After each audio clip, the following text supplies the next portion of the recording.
Historia del derecho internacional público.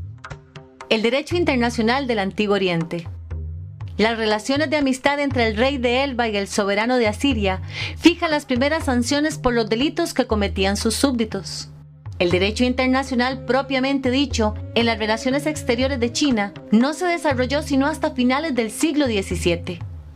La India, por su parte, aparece fragmentada en un mosaico de reinos y repúblicas independientes, donde el espíritu de desconfianza y lucha era la regla. Esto se expresaba con el Código de Leyes de Manú, que era un tratado de moral social y de inspiración sacerdotal brahmánica, y con el Artha Sastra, tratado de política. Ambos consideran necesario el orden, el equilibrio y la utilidad del protectorado.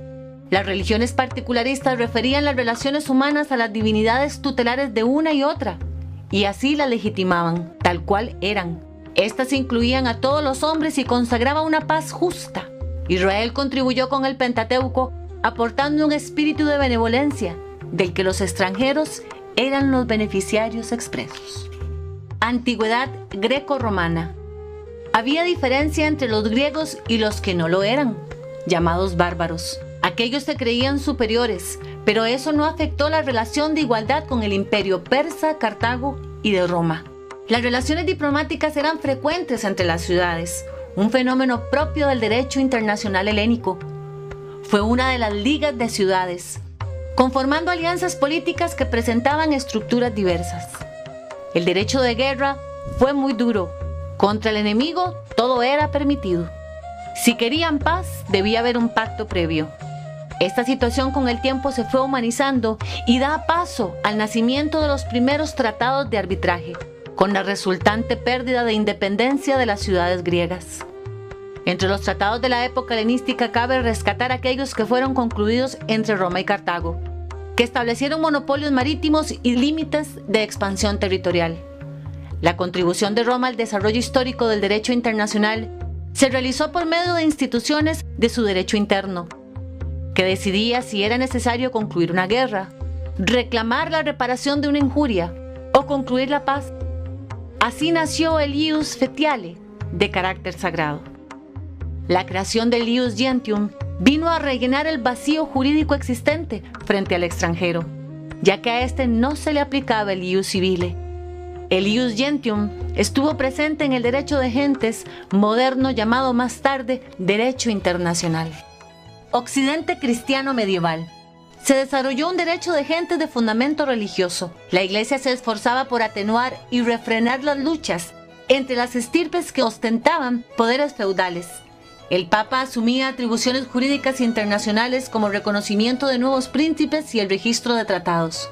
Debemos a San Agustín la primera síntesis de estos nuevos temas relativos al derecho de gentes, así como la doctrina de guerra justa, la cual dice que la guerra solo se justifica si tiene como fin restablecer la paz.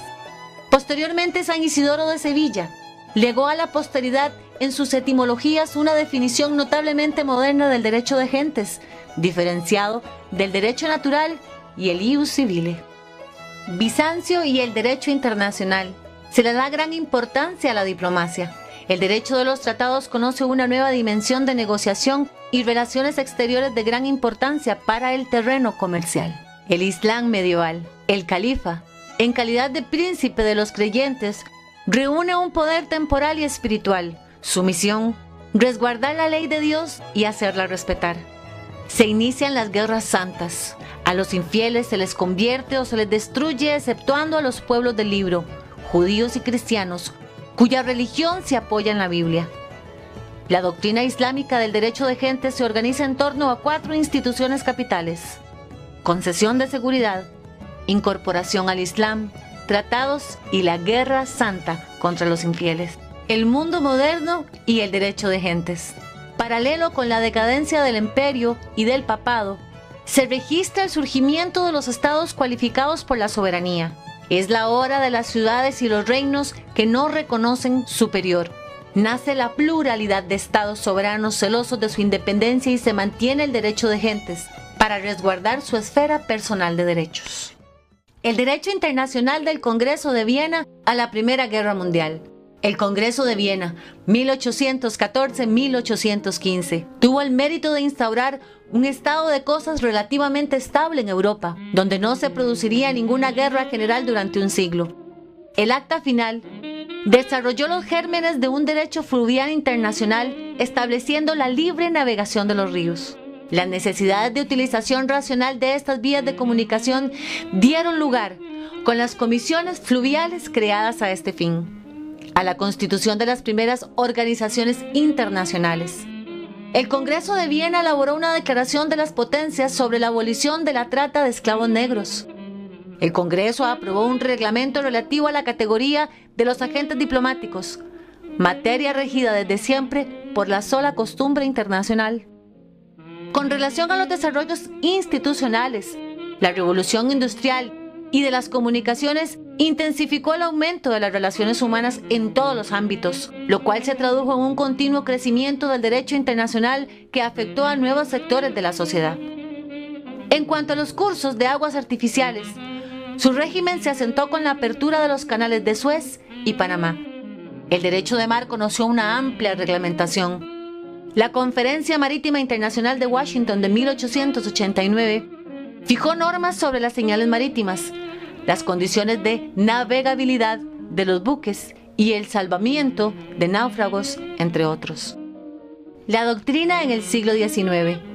El desarrollo de las instituciones internacionales a lo largo del siglo XIX y hasta la Primera Guerra Mundial explica el florecimiento de la doctrina, cada vez más autónoma y profesionalizada en el ámbito de las ciencias jurídicas.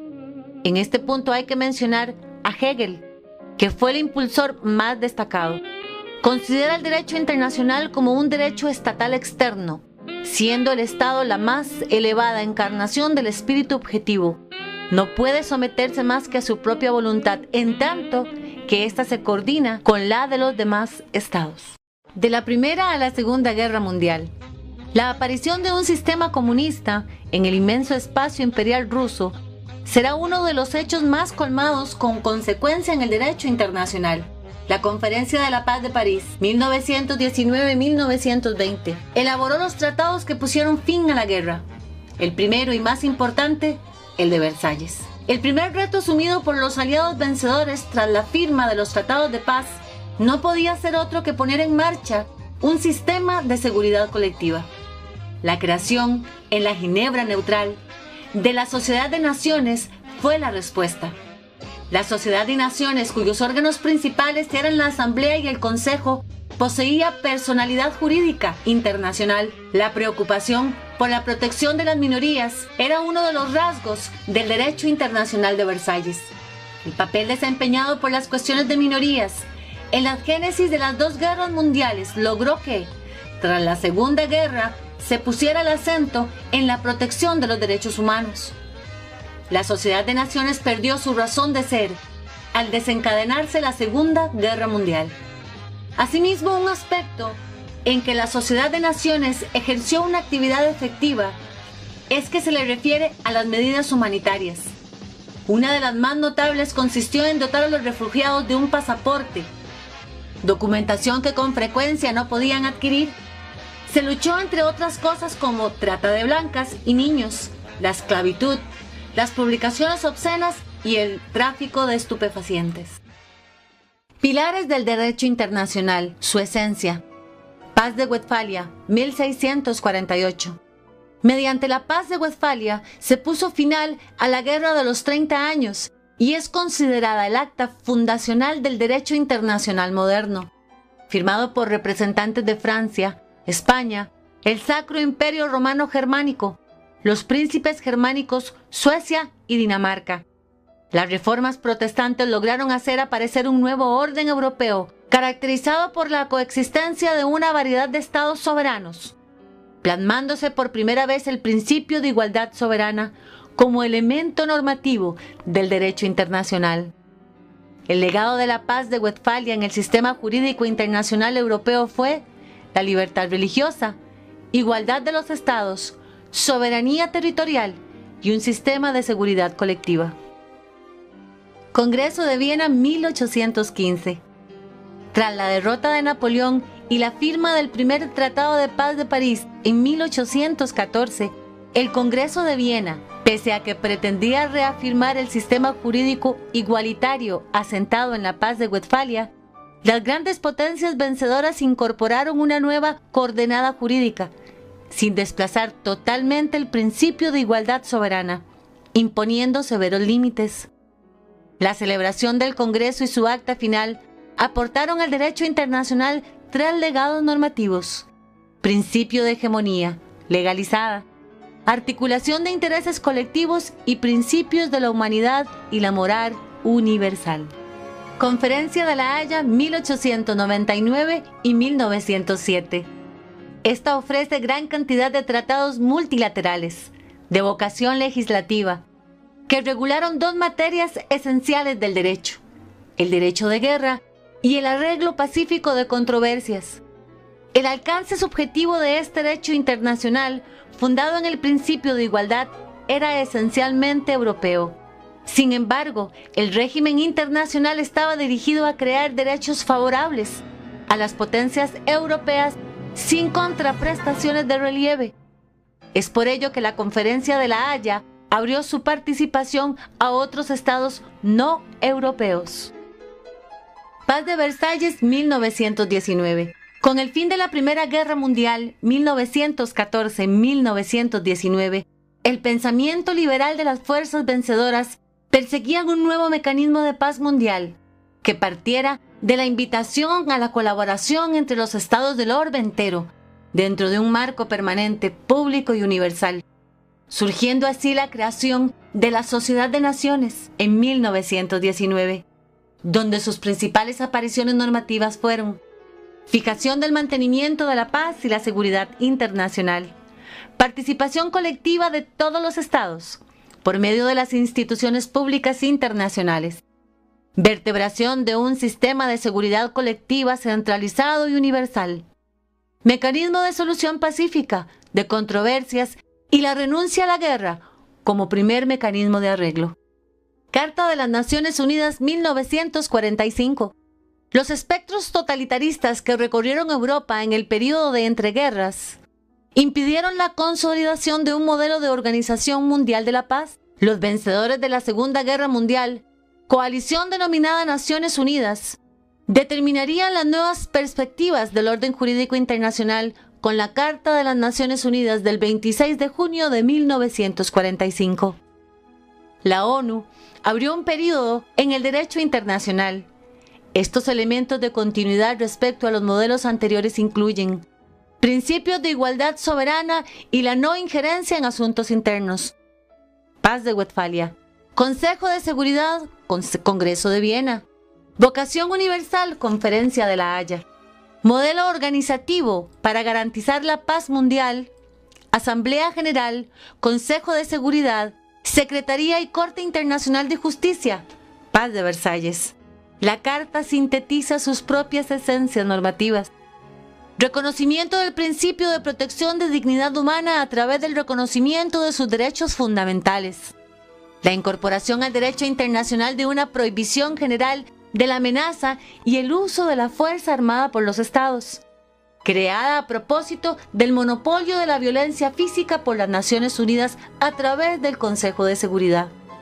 Un sistema global de mantenimiento de la paz y seguridad internacionales, compuesto por la superposición del sistema centralizado universal, que encarna la ONU, y los múltiples sistemas descentralizados. Actualidad del derecho internacional público. Los ámbitos sustantivos de regulación son prácticamente limitados. De ser el derecho internacional un derecho de coexistencia, de paz y de guerra, debido a la identificación de objetos comunes y al reconocimiento de la interdependencia de los estados, se da su radio normativo a cualquier aspecto de la vida humana. Existe un reconocimiento del principio de protección de la dignidad humana como valor esencial del derecho internacional, y este funciona como límite claro al principio de soberanía del Estado.